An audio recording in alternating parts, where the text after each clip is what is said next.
BNP সরকার দায়িত্ব নেওয়ার পর এক মাসে ২৮টি কর্মসূচি নিয়েছে বলে জানিয়েছেন দলটির মহাসচিব ও স্থানীয় সরকার মন্ত্রী মির্জা ফখরুল ইসলাম আলমগীর।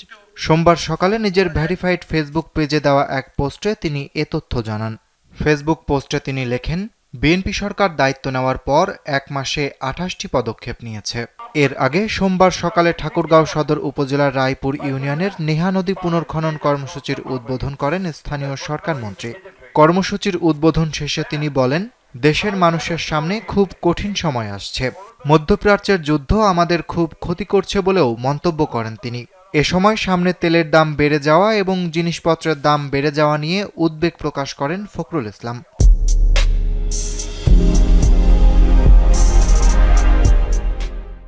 একই সঙ্গে ধর্মকে পুঁজি করে রাজনীতি করার কঠোর সমালোচনা করে তিনি বলেন, একটি দলের নেতারা এবার বেহেশতে যেতে পারল না, বিএনপি কাজ করে বেহেশতে যাবে।